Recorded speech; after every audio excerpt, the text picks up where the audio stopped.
All right, perfect. Um, Thanks for coming today. Today I have a couple announcements, and then I will go over the COVID data, as well as a bit of COVID guidance, monkeypox guidance, and then some resources that are available to you, and then Q&A at the end. We do have a new case reporting system that is going to be created for COVID. Unfortunately, it has gotten delayed. They want to do a bit of testing with it before we roll it out to everybody. But hopefully we'll have that to show you next week. So in the meantime, continue contacting EPI at pima.gov with any case reports or outbreaks.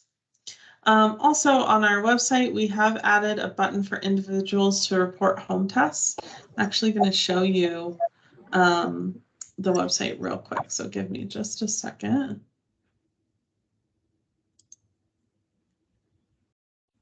All right, so this is our new schools webpage that we showed you last week. The website is just pima.gov/healthy schools. So if you come down here to COVID school resources, it says, do I need a home test do home tests need to be reported? Yes, and here is a big button that will take you to the reporting form.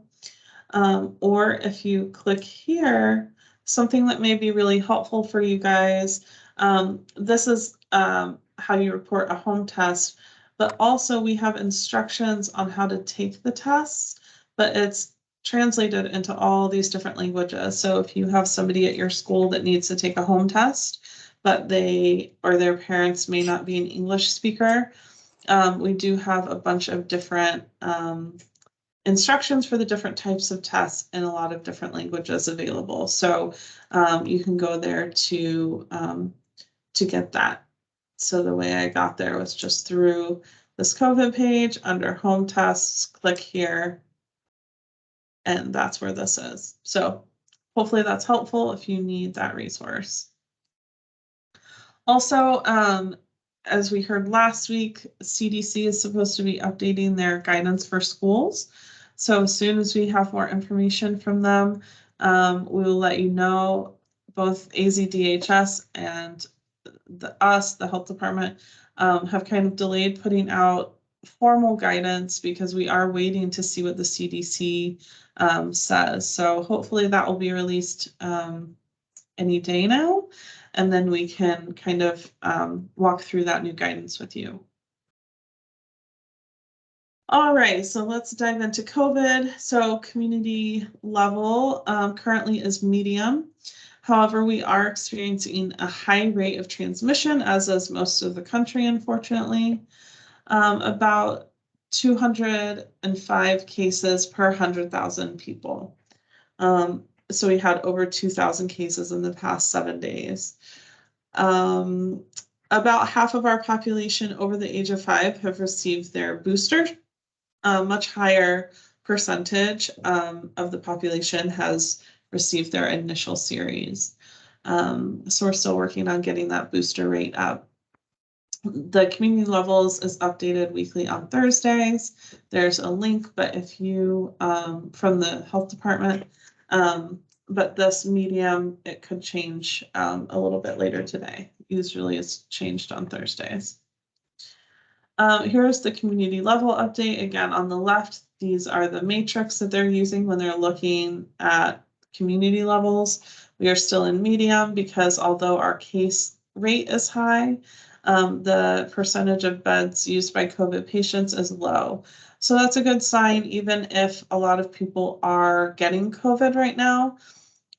It's not severe enough for them to be hospitalized. Our death rate is quite low as well. And so our hospital system is not currently at risk of being overwhelmed, which is all great news. Here's the map of the US with different community levels. Arizona is pretty mixed right now. And then here is the community transmission map. So like I said, most of the country, unfortunately, is in high transmission. So our COVID mitigation guidance at this point has not changed a whole lot. So we recommend staying up to date on vaccines, staying home when you're sick, optimize ventilation to improve the air quality. So this could be opening windows if you're able, or installing air purifiers or HEPA filters in your air system. Practice proper hand hygiene. Of course, routinely clean and disinfect surfaces, especially high touch surfaces like doorknobs, toilets, things like that. Maintain the routine cleaning and disinfecting. Encourage indoor masking when our community level is high. We are not yet at the high level, but the CDC and ADHS do recommend indoor masking when the community level is high. Also, implementation of screening testing. So if you're coming back from a break, screening everyone rather than only testing people who are symptomatic. Especially if there's a large indoor event happening, or if we're at moderate or moderate or high community levels. Currently, we are at moderate, so if you have large indoor events or coming back from breaks, it is recommended that you do some screening testing. All right, let's talk a bit about monkeypox. So with monkeypox, symptoms usually appear within 2 to 3 weeks after exposure. Sometimes that can be extended to 3 weeks, but generally it's within 2 weeks of exposure. Some of the symptoms include fever-like symptoms, so flu-like symptoms, so things like headache, fever, chills, exhaustion, aches and pains. However, a couple of the more notable symptoms are the rash that can happen really anywhere on the body. And they look kind of like pimples or blisters. Eventually they will fill with pus and become pustules before they scab over, as well as swollen lymph nodes. So some people are experiencing really painful swollen lymph nodes in the neck or in the groin area, under the armpits. So those are some of the more specific symptoms to monkeypox. Unfortunately, rashes, there's many of them that could affect the kids. So differentiating some rashes. Hand, foot, mouth disease, generally the lesions are flatter. They won't be as tender as the monkeypox lesions. They won't hurt as bad. They're unlikely to be in the groin and are more likely to be in the mouth. Herpes, these lesions are generally clustered together. So as you can see in the picture, the monkeypox, let me scroll back one slide, is kind of one individual pox, whereas with herpes, they tend to be in little clusters like that. And then with chickenpox, one of the big differences between chickenpox and monkeypox is with chickenpox, the pox can be in all different stages. Some can be new pox and some can be already crusting over. Whereas with monkeypox, they tend to be all in the same kind of stage at the same time. So how does monkeypox spread? It's generally direct contact, skin to skin with an infectious rash. Respiratory secretions can spread it if it's prolonged face-to-face contact. So not generally just like passing someone in a store, but prolonged contact, or during intimate physical contact. So it doesn't always have to be sexual contact. It can just be close physical contact, including sharing things such as clothing or linens. So if your shirt rubs against your pox and then someone borrows that shirt, it can also spread that way, unfortunately. And then people who are pregnant can spread the virus to their fetus. Recommendations for schools is to screen for rashes prior to close contact activities. So we're thinking about close contact sports, particularly things like wrestling, where there's a lot of physical contact. So just kind of screen for rashes of any kind, and really, even if it's not monkeypox, if they have another rash, they should still be excluded from the activity, because many rashes are contagious through contact. So keep that in mind. Encourage frequent proper hand washing, routine cleaning and disinfecting in high touch areas, similar to what we discussed with COVID. Avoid sharing clothing or personal items, so blankets, sweatshirts, anything like that. Avoid sharing those between students. Educate the students on the symptoms of monkeypox and how it spreads, and just educate both students and staff about kind of monitoring and reporting if there's a suspected rash. Report it to the health office. If a student or staff member is experiencing suspected case of monkeypox, or just has kind of an unexplained rash, you're not sure what it is, notify the family and encourage them to go to their healthcare provider for screening. If their healthcare provider cannot do the screening, then you can always refer them to the health department. Provide them additional resources. You can give them our website for monkeypox, which is just pima.gov/monkeypox. So they can have information there on monkeypox and vaccination, screening, all of that. Create a confidential process for students to seek support. So if they suspect that they may have monkeypox or have been exposed, create a way for them to report that to you. Maintain privacy, as always, with any health issue, and then ask them to cover any exposed rashes or lesions so that they're less likely to come in contact with other students or staff. You're always welcome to reach out to us either at epi@pima.gov, or you can call the school support team. Report all cases and close contacts to the health department, and adhere to your school's guidelines for infection control, including sending students home if necessary. So if somebody does have a confirmed case of monkeypox, then they need to stay home until their lesions have scabbed over and scabs have fallen off and a fresh new layer of skin has formed. That unfortunately can take 3 to 4 weeks. So it is quite a long isolation period. But if somebody has a suspected case, then they will be recommended that they isolate until we get those results as well. If somebody has a suspected case of monkeypox, do not attempt to diagnose the student or staff member. Refer them to their medical provider or the health department. Do not assume how this disease was contracted or make any assumptions based on age, race, ethnicity, gender, or sexual orientation.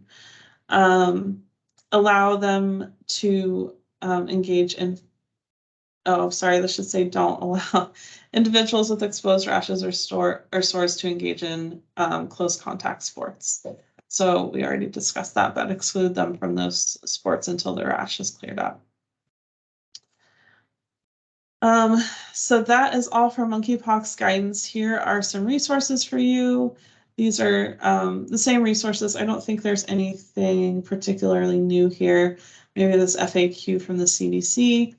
We have our test kit request here. If you guys do need new test kits, you're welcome to request here. If you have test kits that you believe to be expired, if they're past the expiration date on the package, before you throw them away, you can contact us or look up on the manufacturer's website, because many of the tests have, the manufacturers have extended the expiration beyond what's printed on the package.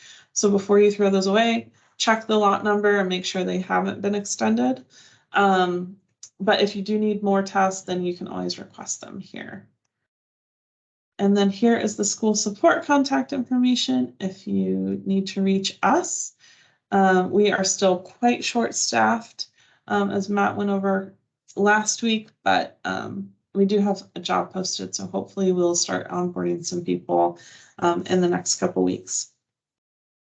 But that is all I have for you today. I think there are some questions in the chat, so let me see if I can find them real quick. CHOP Policy Lab just released their K-12 recommendations. It might give some insight into what the CDC is thinking. Here's a link, so that's great. Thank you so much, Kathy, for sharing that link. We'll look at that. And this PCHD recommending testing for rashes to differentiate between hand, foot, mouth, and monkeypox. I would say to send them to their healthcare provider. If you have a student and you're not sure if it's hand, foot, mouth, or monkeypox, send them to their healthcare provider. And the healthcare provider, if they believe, or the health department, either one, if they believe that this is monkeypox, they will do testing appropriate for that. Okay. And Kat, the reason I asked, Kat, this is Kathy. The reason I asked that, we've already seen a couple cases of hand, foot, and mouth, and we've sent them to the provider, and that's what it was diagnosed as. But I know that looking at them, unless they get to the point where they're painful or they're they have swollen lymph nodes, they look remarkably the same. Yes. And I know that right now I don't think we have any children in Pima County, but if this continues to spread, at what point will we figure out more than just somebody saying, yeah, I don't think it is, and we don't really know? I guess is my concern. Right. So we are doing testing. So there's people that we test and swab for monkeypox that test negative. And so if the healthcare provider is really not sure, they shouldn't be guessing. They shouldn't just be saying, I don't think it's monkeypox. They should be testing. And if they don't have the ability to test, then the health department can facilitate that. So students, anybody who has a suspected case of monkeypox, a lot of it will also have to do with risk. So I know a lot of questions that like our epi team asks goes into account as well. So and that should be done by the provider. I don't think the school nurse or the school personnel should be saying, by the way, do you have two daddies? Exactly. I mean, that has to be. Yeah, or it could just be, an adult in their home might have it. And so, But I think that's up to the provider. I don't think you want the schools delving into that. Okay. No, exactly. Yeah. So that's why we just recommend that you send them to their provider, and their provider or the epi team here at the health department can ask all the questions about their risk and also make a diagnosis about their rash. So that should not be up to you guys at all. Definitely send them to their provider, or if you have questions, you can contact epi@pima.gov or school support@pima.gov, and they can we can help you with that. So yeah, definitely don't try to make that diagnosis on your own. Yeah, that's what we are here to support you with. So yeah, and you're correct also, Kathy, that currently we do not have any confirmed cases in children in Pima County. There have been a couple nationally, but we don't have any here. So if or when that happens, we'll let you know. But at this point, it's been in adults, thankfully. And our numbers are pretty good in Pima County if you are interested. Pull this over. Can you see the web page? I'm assuming. But if you just go to pima.gov/monkeypox, that's our monkeypox page, and it says up here in the corner how many cases we have. So currently we have 10 probable or confirmed cases. And just to review really quickly what probable or confirmed means. Probable means they've been tested and determined to be positive by a commercial lab or by our Arizona State lab. But then those swabs are sent to the CDC and tested again. So if they have been tested positive here, that's a probable. If the CDC tests it and it is again positive, then that is a confirmed case. So just to kind of run you through the difference, but so currently we have 10 cases, and the CDC does have a map that you can kind of go to and see how many cases, but we had about 100 in the state. So Pima County is actually doing remarkably well, thankfully, at this point in time. But unfortunately, we know that most of what happens in Maricopa County ends up down here in Pima County as well. So we're doing our best to vaccinate and avoid that. But on this monkeypox page, there's also a Monkeypox 101, which is a handout in both English and Spanish. So if you want to print that, you're welcome to have that and give it to families or just distribute it among school staff. But that's linked here on this monkeypox webpage. So I can put some of these web pages in the chat for you. So there's our schools webpage, and then our monkeypox webpage. So hopefully that's helpful. But I don't see any other questions in the chat. If you have a question, you're welcome to unmute yourself and ask it.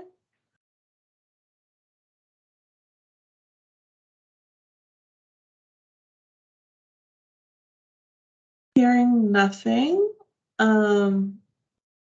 we can go ahead and close today's meeting.